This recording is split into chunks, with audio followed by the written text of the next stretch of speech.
Today, we're really pleased to have Adam Vosburgh, who was a member of our undergraduate program, and who is now currently based in New York City, and whose also work has been exhibited at the Venice Biennale and the Fondation Cartier. He's currently a Master's of Architecture candidate at the Columbia Graduate School of Architecture, Planning and Preservation, otherwise known as GSAPP. So Adam is actually kind of an interesting alum because he has gone out and worked, and now he's finishing up his professional degree. I think he's in his final semester. Perhaps we'll see some work. He previously worked as an architect in the offices of SANAA in Tokyo, and also the Office of Metropolitan Architecture in New York. He graduated from the University of North Carolina in our four-year program in December 2016 with a Bachelor of Architecture, and also a degree in the Japanese language. So he was a dual degree student. Very good. Adam, welcome. Thanks, Peter. Yeah, and hi, everyone. I'm super happy to speak to you all today. Just want to thank, obviously, the School of Architecture, and then Director Brownell, and definitely Peter for the invitation to speak. Thanks, Peter and Caddy, for helping set everything up, and then Ramona for organizing the exhibition. And yeah, I'm just like super grateful to have the opportunity to present. I'm only 6 years off now from graduation, but I do think that the SOA has done a lovely job in choosing a booster for the school, because kind of the more I look back on the SOA, the more I realize that school's done really a great job preparing me to approach the profession in the way that I wanted to. So I'm gonna go ahead and share my screen now.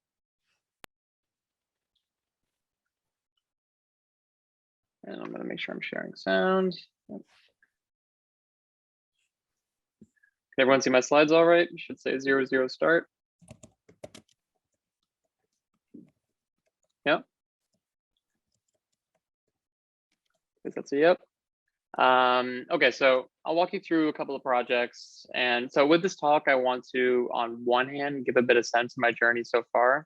And then on the other hand, look at some specific work as a kind of excuse to reflect on my time at the SOA. And as the timeline here shows, I'm a relatively recent grad from Charlotte. And for the occasion of the 50th anniversary, I wanted to sort of contextualize myself on the SOA scale.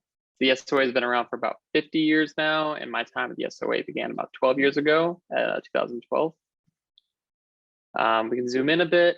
This timeline is at the me scale, and what I've done with the kind of 10 years since I started here. And just to give a bit of an overview, I did the 4-year Bachelor of Arts in Architecture degree, as Peter said. Specifically, I did a double major in architecture and the Japanese language, and I was kind of immediately catapulted into the most glitzy, but also the most painful part of the profession for a few years by choice somehow. The overlap here that says Ishigami is when all of my peers did their 4th-year studio, and I spent a year abroad at Sophia University in Tokyo as a liberal arts student to fulfill my requirements for the Japanese language degree, and interned at Junya Ishigami's office for a few months when I was on break. I then returned to UNC Charlotte for a semester just to finish up a couple of classes, graduated, and immediately started at SANAA in Tokyo, I think 4 weeks after I received my diploma. I was there for about 2 years, then quit to apply to grad school, took a job at OMA in New York for a bit less than a year in between. So that more or less leaves you with me now. I'm just about to finish up at the GSAPP and move on to whatever's next. And on that note, this presentation won't be so much focused on the future. It hasn't happened yet, but the average US male lives for about 79 years. So I'll presumably fill that up with some stuff until at least 23, hopefully, maybe past then, hopefully. Okay, so anyway, rather than going step by step through each experience, I kind of thought about 3 pedagogical arms of architecture to speak through, all things that I got good starts with at the SOA and have kind of honed throughout the years. Those are models, really the physical kind. computation, computers, and then research. Through each, I'll kind of jump back and forth and actively reflect on my time at UNCC and how it set me up to approach the profession the way I wanted to, which is hopefully of some use to the students in the room or the future virtual room, as it were. As a result, a lot will be left out, but I hope that the question session afterwards can fill in any gaps that anyone has. And then I'll start first a bit of my time at the SoA. So first for models, because this one is so close to home for both my time at the SoA and my work experience immediately after. I'll use it as an opportunity to also kind of tell the story of how I ended up working in offices abroad. Anyway, coming into Charlotte, I came into the world of architecture without a visual background in any way. My only quote unquote creative training was all in music, which I did while at UNCC as well. I played drums in the jazz combo over at Robinson Hall, and I was also on the inaugural drumline, and I still do a little bit of music as well. But as a result of my lack of drawing ability and general immersion in the visual world, models were always the best way for me to think through work, and still are. And this started with physical models, so I'm not sure if it's the same anymore, but the first year at the School of Architecture when I started was all by hand drawings, hand models. The final project was a sculptor studio on the Catawba, I think it was. I think the rules were to have everything be orthogonal, and for not a particularly good reason, I really wanted to break that and do one angle out of 45 and then throw in a curve too. Anyway, but the process of making the scale model and putting it into a site was pretty great. It still remains to me one of the most intoxicating parts about architecture, even though real life means I have less and less space for physical models, but luckily digital ones at the moment are pretty fun for me too. Here are some other studios, I think counterclockwise, David Thaddeus, Peter Wong Studio, and Nick Sensky, respectively. I think as I got more into laser cutting, the quality went down a bit, but a lot of the ambition remained at least. And please don't judge me by these photos. These were from like 10 years ago. Anyway, so there were a couple of things that led me to my interest in work. The first was just the discovery of tons of work by contemporary architects in Japan, like Su Fujimoto or SANAA, where the formwork was incredibly playful and light and playing with the aesthetics of the model to the point where the translation from model to building was, at least in photos, seamless, and the final products were assembled so lightly that it was very clear that they were designed through the model, and the model was almost the original version, not just the working product, or at least it kind of felt that way. The other thing was learning about a credible path to working at one of these places. So I randomly found this book, Another Scale of Architecture by Jun Ishigami, really without looking for it in the store's library. I think I just like picked it off the shelves because it was super small and looked kind of interesting. Anyway, in it, Ishigami is writing about conceptualizing architecture through scales and basically conflating natural processes like plains or oceans as environments to be captured through architecture in a very one-to-one manner. So these model photographs, through these model photographs that don't seem to have horizons and don't have a clear sense of scale. They're not meant to represent studies of buildings, but rather environments in and of themselves. At the same time that I found this, I think in my second year, I talked to someone whose name was Houston. He was in 5th year. I don't remember his last name at the moment. They interned at Ishigami's office while they were in Japan on exchange. I basically set out the same thing as him. And I thought learning Japanese would help with that. I took some classes right at the start. One of my professors at UNCC basically told the whole class that if they just do an exchange for a year, they can fulfill the requirements of the Japanese major very easily. So honestly, it wasn't that much on top of architecture, there's workload wise. And then, you know, when I did end up going 2 years later, having the major kind of helped a lot with scholarships as well, which kind of helped me pay through that time. That actually ended up working out pretty decently. So I studied at Sophia University in Tokyo for a year. Then during my break between fall and spring semester, which is almost the length of our summer, I interned at Ishigami's office, built a lot of these kind of massive models. While there, I worked with another intern, his name is Yannick Claessens, who now runs a firm called Ellipse Architecture on Lausanne. He was finishing up his time as I was starting mine. And, you know, there's kind of a lot of flow of staff from Ishigami's office to SANAA because Ishigami himself came out of SANAA's office.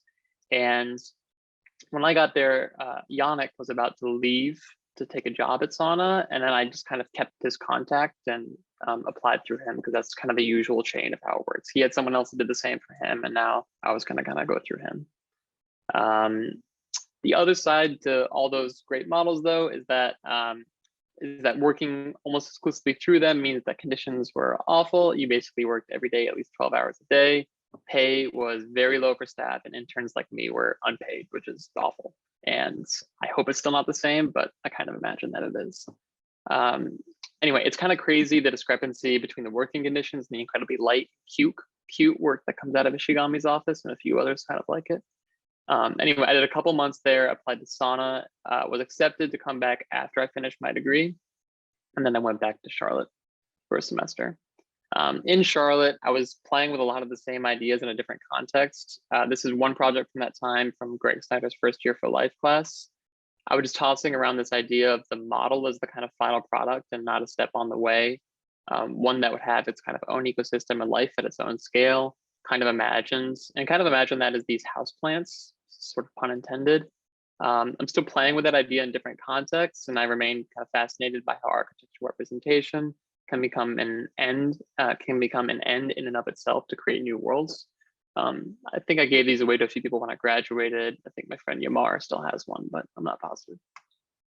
Anyway, at SANAA, much of the model making fervor displayed at Ishigami's office is kind of operationalized into a functioning practice. Every single stage of the project is done through model. In meetings with Sejima and Nishizawa entail laying out a massive amount of models on a massive table for discussion.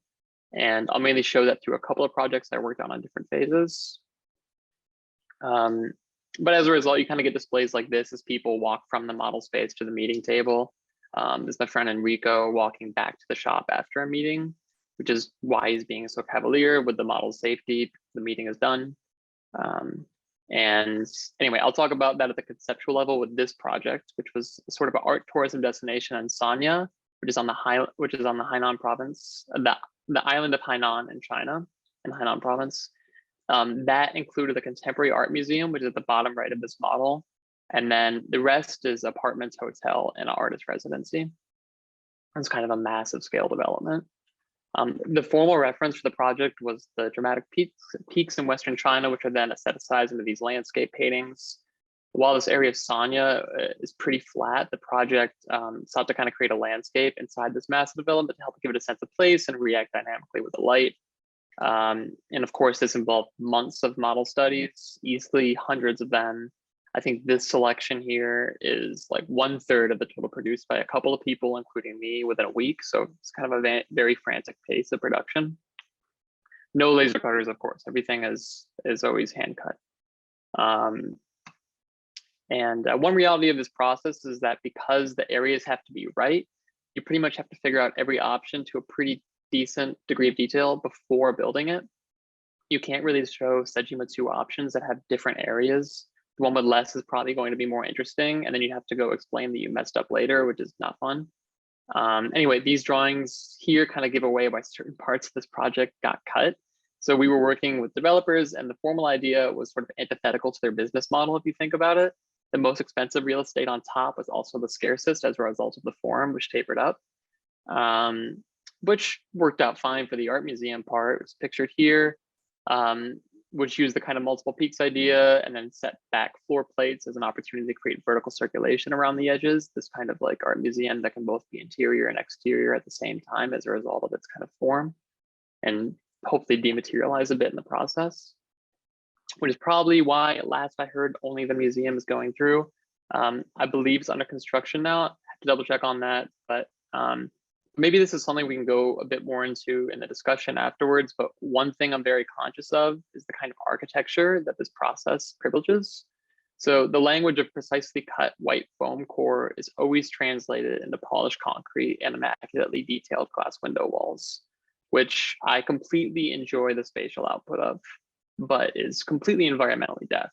And maybe one thing I've been mulling over for a couple of years since, as a result, what is the best way to make a design process that allows for more play between the model and the final product, and some way that can hopefully invite some kind of exploration and that sort of process development instead of trying to carry a concept through the whole way. So this small project is actually the first building I've worked on that has been completed. It's a research lab for Nichia Chemical in Yokohama. It was basically the set of canted special glass with a reflective frit on it that was mounted onto an existing building. The result was that the building kind of faded into the sky when passing it on the highway or viewed from a distance.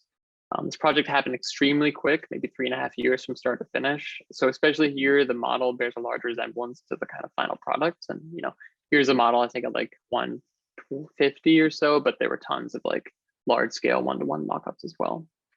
And then I'll quickly run through some other kind of weird explorations and models. So we needed some furniture for a retrospective at a gallery, and we cut all of these chairs out of foam with a foam cutter, which was really difficult. These were studies of seats for a special anniversary train.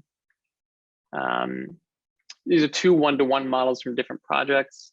The first is for a canopy for the Samadhi 10 department store in Paris, which is on the left, which was used for construction administration. And the second one on the right, I did not make. It was a one-to-one study of a glass canopy at the City Modern project, which is under construction now and should be wrapping up pretty soon. But I especially like this genre of models in which we would make more of them, one-to-one models that aren't mock-ups. So the material is abstracted, but the kind of formal implications remain the same, and they're used as kind of spatial tests. Okay. The last set of models is from a little bit later at OMA. I'm showing this picture because it's kind of the perfect transition, and that is a model of OMA's addition to the new museum that SANAA originally did.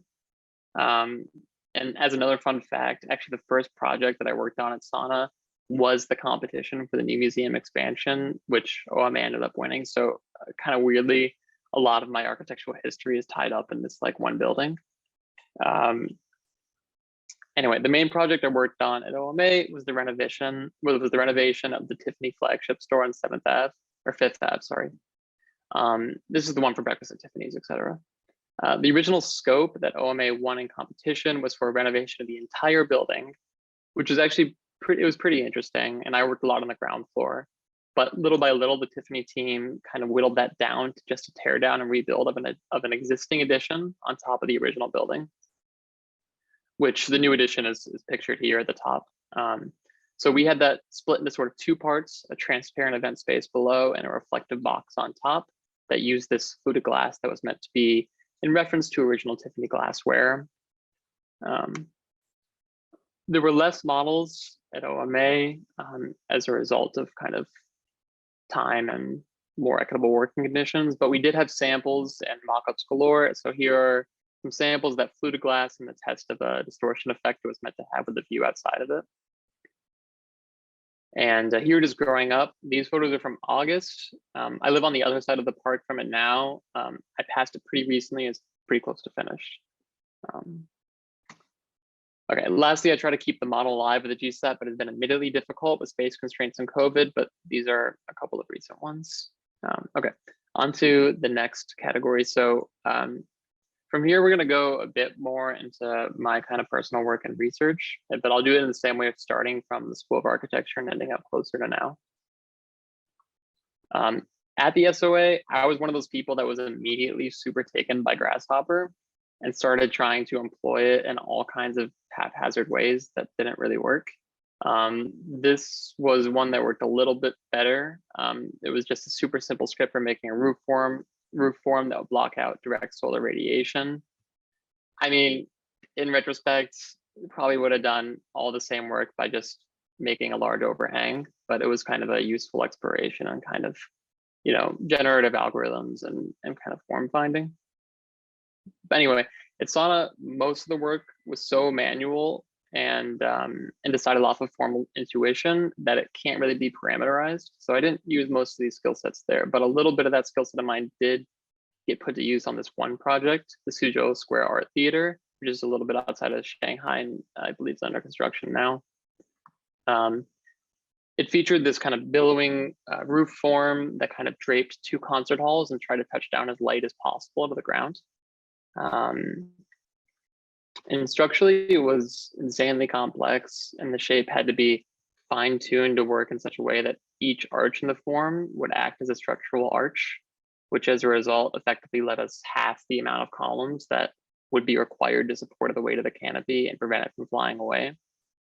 Also through this process, I kind of got a sense of the fact that making a beautiful shape and building it is really hard, but fine tuning it to a point where something incredibly heavy can feel light and it can feel understructured is insanely hard, which was a lot of what we did there. When I inherited the project, it was in a stage where we had a shape, but that shape did not at all work with the guidelines sent over by the structural engineers. You can see my little drawing here of different sectors, one fine, one some changes, one very not fine. Of course, to pick a shape, we would need to make study models of each one. So the process at that point was to draw something, then figure out if it would work structurally when the parameters that we wanted, then fix it, test it again, and then build the model. It was kind of an insanely laborious process that required so many hours for each meeting. And I kind of tried to streamline it by building a script that would basically just check the model as you were making it, so you could see feedback from moving control points. And so you could see feedback from moving control points in order just to eliminate the checking phase that took so much time. It actually worked quite well, really streamlined the process of us kind of making all these study models. So here are some of the many study models that are made at this time with that way. And, you know, in reflection, I don't really think, not really anyone knew what I was doing and how I was like specifically making this, which is kind of okay for me, but is a little bit on reflection. Sometimes like the pressures of an architecture firm are to kind of adhere into an existing manner of working and a manner of building, especially when you're working at one that is such a set idea of what style is and what kind of a project, how a project should be delivered and what the process of it should be. And so, you know, sometimes to do your own thing, you kind of need to just do it on your own and not let anyone know that you're doing it. But reflecting on it, though, it's probably the most fun that I had at SANAA, in that the project was kind of directly influenced by the manner in which we made it. So in my mind, every project should have that. It should become a process on its own. And in this case, I got to kind of problematize how we were making architecture and develop some tools specific to that project, which is a workflow that I'm very accustomed to in kind of school. And I think I did that a lot at the School of Architecture, which is to kind of think about what a project should be and what are the ideas behind it and how to narrativize that, but then also how to tease out that concept of the actual act of making it, which is something that I'm really interested in and often gets kind of left behind in practice sometimes, I feel, and in favor of post-rationalization. Anyway, so we went up in scale. There was another script for this phase that was basically just panelizing the glass based on the degree and direction of curvature. You can kind of see in this model, and also according to the really bad sketch on the left, that you know, certain areas had to have basically an additional extra vertical panelization, and that was because of there were different casting types. Most of the glass was bent, so that can be kind of curved in one direction, but then we had a few specialized one that was slumped glass that we had to actually cast at like an insane expense. And those ones we tried as much as possible to split into two different panels so we could avoid slumping them. Because also slumping, it often doesn't come out as clear. It's like kind of best to avoid it if possible if you want the glass to be clear. Anyway, here's some renderings of the resulting project. The glass had a kind of layer of expanded metal mesh on top for solar gain. And then this is a later iteration of this. I did not make this model, and it's from an exhibit in Tokyo, which is at the end of last year. It looks like since I left that they introduced some more opaque panels to the shape, which I personally think is very good because there was just way too much glass and expanded metal. And that's another way in which, like, I'm glad this happened, because building the building according to the model would basically just be like, oh, we have this shape, it's all glass, and there's kind of like no additional step of thinking beyond that. So things like this, ideally projects should change a lot after that, or else they're just kind of too simple. Anyway, I believe the project is under construction now. I do know that the tools that developed were used after I left, actually, to continue to fine tune the shape, which is kind of interesting now, and reflection looking at this model. Okay, two quick recent projects. This was at the GSAPP last semester with EVD Montepolo and Joffre Kolb. The studio basically was playing with the material culture of granite through an intervention at Penn Station in New York. I'm not going to talk so much about the project. We'll just talk specifically about kind of the tool sets involved in building it. So I focused specifically on countertops because I like kind of weird and banal things. And I had this research which looked at the kind of environmental cost of a globalized supply chain as it relates to countertops, and looked at two fairly identical black granites. One is from India and one is from Quebec. And although it comes from the other side of the world, the stone from India is used over that from Quebec because it's $50 cheaper per slab. So like 357 versus 302, because we don't price in carbon in terms of costs. And of course, pretty much all of that ends up in landfills when developers come through and renovate whole apartment buildings or subdivisions at once. And so the material ambitions of the project started to be about reuse of this massive amount of quarried material, which is an interesting problem to consider dimensionally because your available material to work with isn't necessarily standardized. And if it is the result of domestic sensibilities of the populace and not that of natural or industrial specifications, as it would be for, say, domestic lumber. Or sorry, dimensional lumber. So there's kind of a lot going on here that I won't explain out of lack of time, but the project used these countertops in various shapes and sizes and colors as a kind of cladding, which results from this super strange sort of glitchy volume that I kind of find interesting. Parceling out all of these in a way that conforms to a structural grid that still maintains that aesthetic was kind of an interesting computational problem. And generally, I like when projects that employ computational logic don't give that away immediately. I think we've all kind of seen enough perforated facades from attractor scripts for one lifetime. And then lastly, yeah, I'm good on time. So we'll talk about research. So this is kind of taking another step back to time at the SoA. And immediately after my first stint in Japan, when I returned to Charlotte to finish up, as mentioned before, I was kind of still enamored by this world of weird, usually white houses, but I had a kind of a lot of questions about it. And so the SoA at the time was hosting an exhibit for all students that were on exchange. They might still do it. It was called the Global Studies exhibit. And I kind of took that as an opportunity to look into that question a little bit more. That research was basically telling the story of what Japan's economic relationship to population and housing means for architects, which is a very strange way to contextualize a much larger problem. But for me, it's always interesting to situate architecture within larger forces, then consider it independent of politics and socioeconomic factors, which architecture is not at all. Anyway, so Japan's population is declining and partly influenced by that, and partly for completely separate reasons. Japanese homes depreciate in value rather than appreciate. So, you know, this graphic says over 15 years, an American home will increase to 160% of its value. Same time period, Japan decreased to 60% of its value. While real estate speculation and a shrinking population are certainly part of the reason why, another more cultural reason is a lack of importance placed on permanence in Japan. So ancient shrines, which are valued for their form and space, are valued for their form and space, not their material, and are rebuilt frequently. And the housing equivalent is that most Japanese homes are demolished 30 years after they are built. I was taking these findings from a paper from two economists saying that this is a problem for Japan's GDP, but perversely it kind of benefits architects and that there is more appetite for risk and novelty. This last part is kind of more my conjecture based on like real research, but I'm certainly not the first person to write about this and make that observation. So I don't think it's too kind of extravagant of a claim. Anyway, my kind of interest in research took a bit of a backseat while building all these models for a few years, which is kind of what happens, but have been alive and well since being back in graduate school, which is something I kind of always want to remain part of the work that I do moving forward.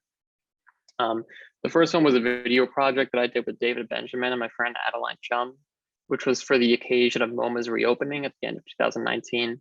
They had a small exhibit called Energy and commissioned David to make a work about embodied energy, which he wrote a book on. And just in case people don't know, embodied energy is understood in contrast to operational energy as it relates to buildings. Operational energy is the energy it takes to run a building. Embodied energy is what it takes to make a building. And some estimates put that up to 20% of worldwide energy consumption. So it's a large problem, and it's the main reason why we can't just build in the same manner, but just more efficiently. It doesn't really get us out of kind of climate disaster. Anyway, this video specifically was experimenting with how to show that through architectural representation. So this is one excerpt. We took the MoMA, split it up into different materials, and color coded those by embodied energy. And then we divided it up into phases of construction and scaled it proportional to the amount of energy each one took relative to each other. Two more excerpts from the video, which were basically just X-ray views of the gallery in which the video was being shown. Also, a fun fact, notable alumni from the SoA, Sean Gallagher, was the project architect for this at BSR. So I assume this is his 3D model. We're everywhere, I guess. Okay, so I'll show two more video projects real quickly, and then I'll wrap up for questions. So this one was produced while working at the Center for Spatial Research, which is a lab located at Columbia, which basically carries out research and produces work based around spatial inequality. That's the mission of the kind of center. So a lot of it has to do with geospatial data sets like satellite imagery and census data, both things that I spent a ton of time on with my current work. And this project was called Supply Chain, was produced at the height of COVID in summer 2020, and was part of a larger research effort in collaboration with the Yale School of Public Health, about basically looking at the inequalities that COVID exposed, in some cases just uncovering, and in some cases working with the School of Health to make policy suggestions. This one was more just uncovering. The phrase supply chain came from the misnomer that American meatpacking corporations were putting out at the start of the pandemic. They needed special clearance to continue to operate without adhering to safety guidelines, or else America's supply chain would crumble. This was the whole critical infrastructure kind of terminology that surfaced. This was never a risk because the majority of meat produced in the US is actually exported. We're one of the largest exporters in the world. So if you have chicken in Japan, it likely came from Georgia. But nevertheless, this was a talking point that was fought. And as a result, thousands of workers' meatpacking plants died, and Tyson and other companies turned record profits. This project started at that inequality, the contemporary version, and then took a historical view back through 3 plants to argue that the meatpacking industry is kind of rooted in various exploitations over a longer period of time. This is from the intro of the video.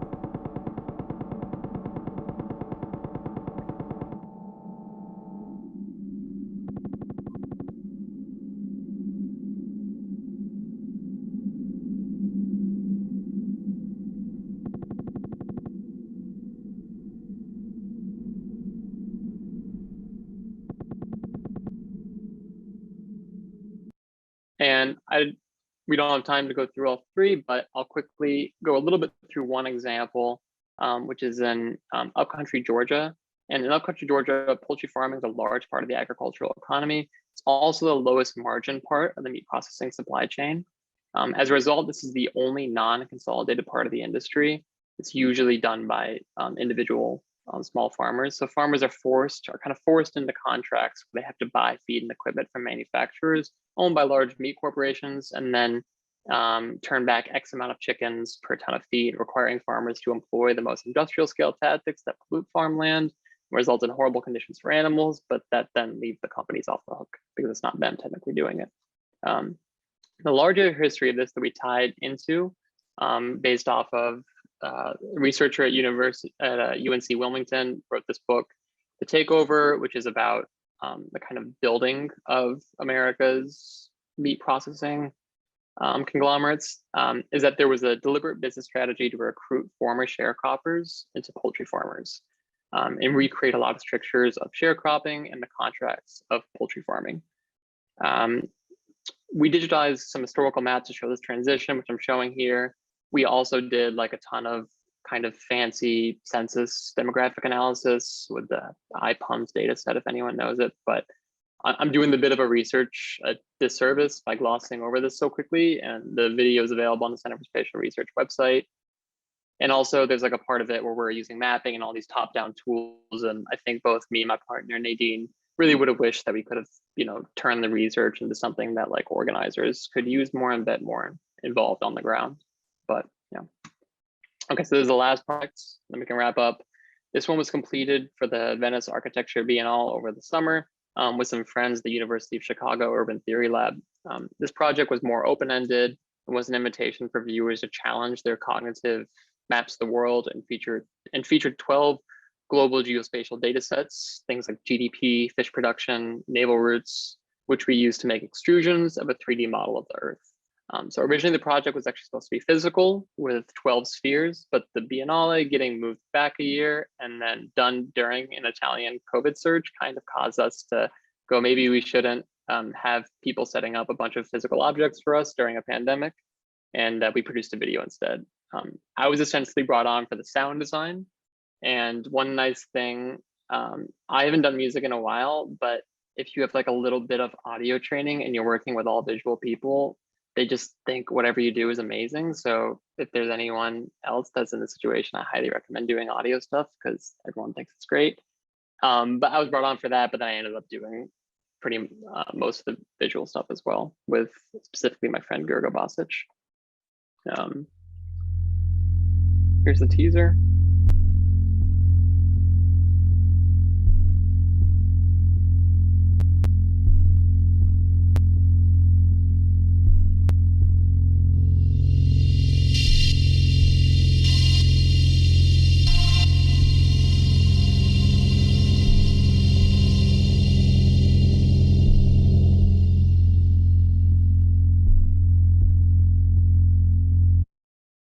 Yeah, and then once again, full video is online, but here's a couple of screens. This is the globe for GDP.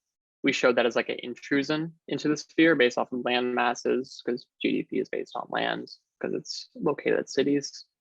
And then this one is for fishing production, which we showed as an extrusion and made all land mass transparent, basically in attempt to sort of challenge like what people think of as like the world and how it exists and how it's actually not flat and even though the globe may make it look that way, and the way that we use it is actually very concentrated into very specific areas depending on the lens in which you view it through. And then finally, here it is installed on site. Okay, that's all I've got. Once again, very honored to have the opportunity to show some work and represent the school. And please, if anyone has any questions or just like thoughts, really happy to have like an open dialogue and just like talk to a few people that I also haven't seen in a while. I see a couple of friends in here. Yeah, why don't we do that? I'd like to give it over to the audience. I see some people from the SoA, from your class actually present. So Yeah. I'd like to open it up to them first. It was really wonderful though, Adam. Thank you. Please turn on your mics and we can make this more of a casual conversation.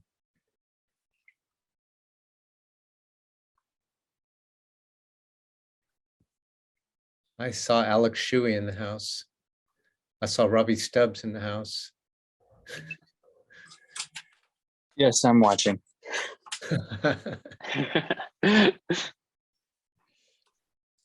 I told Adam when he told me he was going to be doing this that I would be asking a lot of questions at the end, but now I feel like I don't have any questions to ask at the moment. So give me a second. And then Yeah, no worries. Get back to those Oliver Street drawings anyway, Alex. Actually, me and Alex are both working at the same kind of interiors place at the moment, so I see him all the time. Okay, very good. Hi, it's Rob. I thought it was really interesting actually, because I mean, I've caught up with Adam over the years, but I haven't actually really seen in detail what he's been doing. And it's in terms of the complexity, but also the variety, which is really cool. So I guess I'm wondering, after all these experiences, which ones, like, what do you take from this in terms of moving forward? So like what, how do you see the next steps in regards to what you've been doing now? Yeah, great question, Robbie. I don't know. I was actually hoping all of you could tell me. This is obviously this is like the main question that everyone does, but they're kind of like architectural practice, and their like work is to like figure out exactly what is their kind of area of interest and focus. I mean, I don't know. For me, building is something that I would very much kind of like to continue to do, although I'm not precious about the manner in which that comes. I think what's most important for me in the moment is kind of continuing some of my same avenues of research, which is a lot about kind of like politics of data and kind of wrapping that into sort of novel visualizations. And I like to kind of pull on both of those ends, like just intellectually thinking about like, you know, what does architecture and urbanization mean for the world and how we kind of use it, and then visually just kind of experimenting with like different ways to show that. So that's a super open-ended answer to your question, but honestly, that's just because I don't have a strict answer for it. At this time, I'm just like kind of taking stock of all the things that I enjoy doing and trying to set myself up for doing as much of that as possible. No, I mean, of course, I think it makes sense. Like it would, nobody really knows completely what their next steps are. You're kind of improvising, Yeah. but I guess you've developed a really big toolkit that you can work off of, which is nice. So you can go in many directions with it. Yeah, for sure. Hopefully.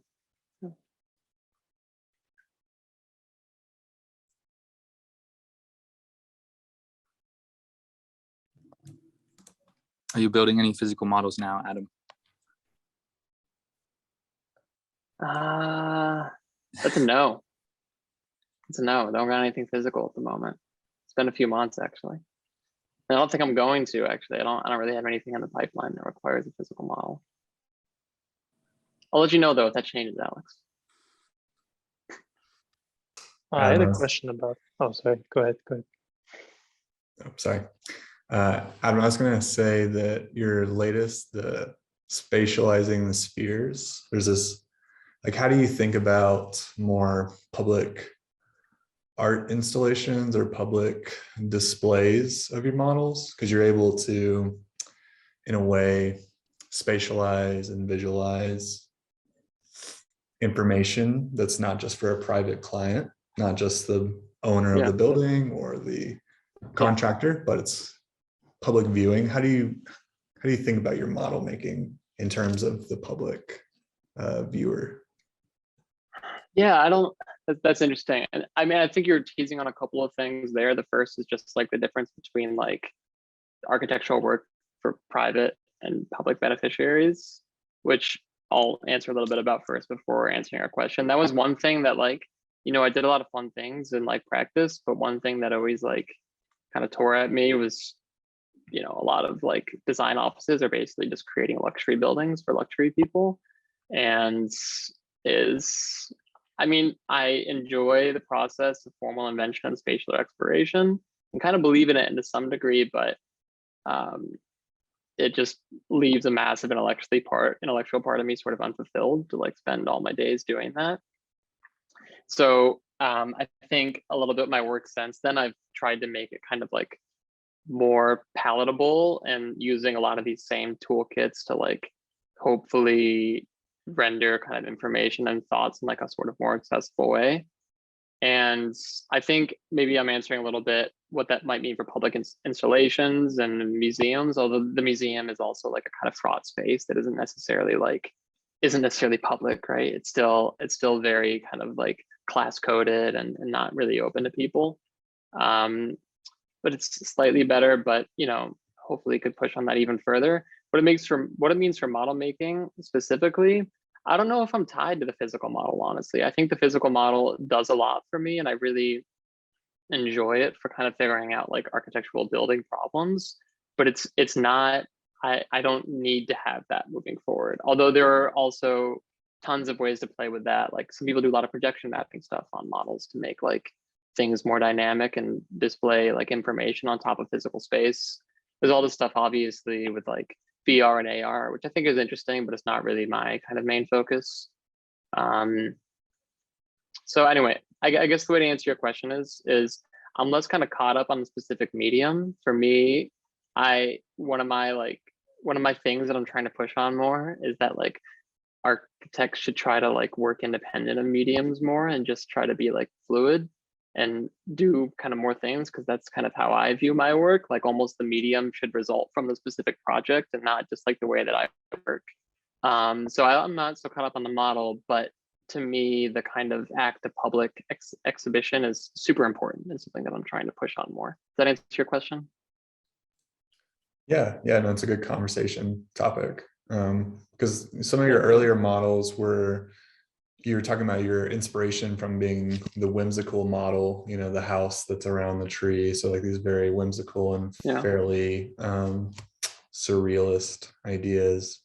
And then you're able to go and work at a place where you're able to mock up and create scale models of some of those installation ideas. I was just curious, like how you kind of think about the mock-up in terms of creating more whimsical, fantastical installations. Yeah, that's a good question too. I don't know. I might have to get back to you on that one because I've had some more thoughts on it recently. I don't know. I think there's all these like super interesting questions right now about like ornamentation culture that's like kind of coming back into like architectural popularity. And I think there's some like really fun ways to like play with that using like a lot of biomaterials and stuff. These are just ideas that I'm like kind of tossing around in my mind. I think that's a little bit kind of a lot of your interest too, like a lot of like biomaterial work. Yeah, anyway, I don't have an answer for it right now, but that's a good thought, as well as how like one-to-ones can like kind of become that surreal and kind of whimsical space too at full scale. Thanks.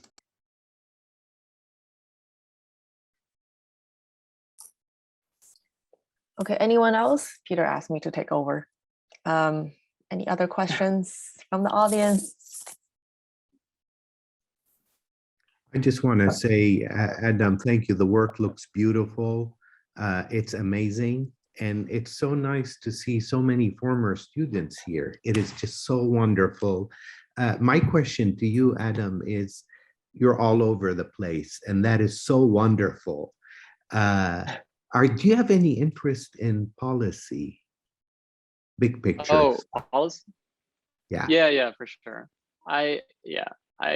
There's like definitely one version of like the future that I could imagine myself in, which is going to work at like, because like the place that I work right now, Center for Spatial Research, that I showed a project from, there's a lot of back and forth between them and a couple like New York City agencies like HPD, like Housing Preservation and Development, and then urban planning. I, a little bit, despite all of my kind of interest in formal intervention and visual novelty and representational novelty, I do a little bit have that kind of brain of like trying to think about things at a larger kind of policy scale.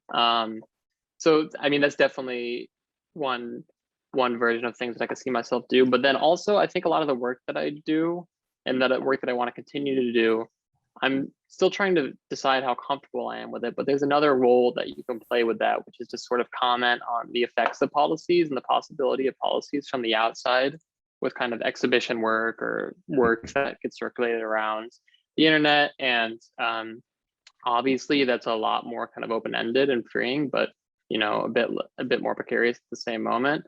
And I think that no matter what, the kind of work that I do will have that orientation to it. Will always try to situate itself into the larger context of how our world works and how our world works at a socioeconomic level, because that's just kind of how I process the world. But also super great to see you, David. You have always been curious, and it's just so wonderful to see how you continue to be even more curious. I love that. Thank you for a wonderful presentation, Adam. Thank you. That's so great to hear. I'm glad that it's coming off as curious and not just as a short attention span. So that's great. Not at all. Yeah, that's a great question and comment too. Following your potential interest in policy. Watching your presentation was pretty great, and seeing your kind of evolution from the physical models through the digital computational stuff into the data, right? And the politics of the data you were talking about, and your training and experience as an architect, and being frustrated with the architect as just a service provider to luxury goods to clients. I know very much how that goes, right? And you're always kind of in searching for more. And I like the way that you make you made physical models as tools to represent a spatial or a structural concept. And you kind of got into the computational stuff in order to kind of solve some structural problems and or some spatial things too, right? But still being unsatisfied with the things that kind of look like they come out of the attractors. But I know all those things very well, and it's great that you're very curious, and that shows that it's an opportunity for you to do a lot more within the industry, and needs help. Needs kind of help, kind of ground up, kind of inside out, right? To actually, people to make policy that have, these kind of interests at heart, right?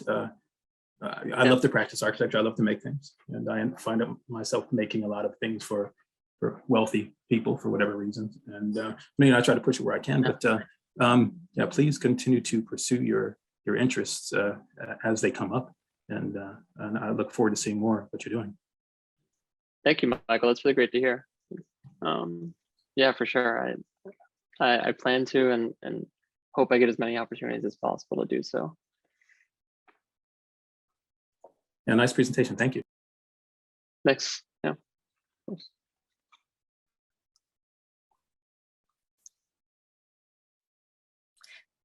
Also, Jeff Balmer sent in the chat, good work, Adam, too. Thank you for the presentation. I really enjoyed it. I was wondering, Adam, if you can maybe, as a recent graduate and also pursuing your graduate degree, if you can maybe speak on from your perspective to recent alumni or our current student about, looking for interesting opportunity to work, but also collaboration among your peers. Yeah. Well, first of all, I mean, just like the decision to go back to grad school was I'm kind of glad that I did it. And I think it was like a little bit for me to like satisfy some kind of intellectual curiosity and get some space to like think about more specifically like what I want to be doing. I think professionally, it definitely caused like a few people to scratch their heads like around me, because I think like in some ways it definitely would have made sense if I just like kept going on the track that I was. But I wanted to change things up a little bit. But going to grad school doesn't solve any problems. It just like kind of actually opens up like more kind of questions to solve. And then in terms of like alumni network and future collaborations and working with people, I mean, that's like something that I spent a lot of time working with like various people at various firms, and I have like a lot of like great friends from there and like potential collaborators in the future. One of them in specific, I glossed over it, but I also spent a little bit of time working, running an independent office in Norway before I was at OMA with a friend of mine that was at Ishigami with me. And I still work with him. But then otherwise, kind of, my friends like here, like Alex, I still work with very regularly. I see him almost weekly. I haven't seen him in a couple of weeks now because I've been out of town.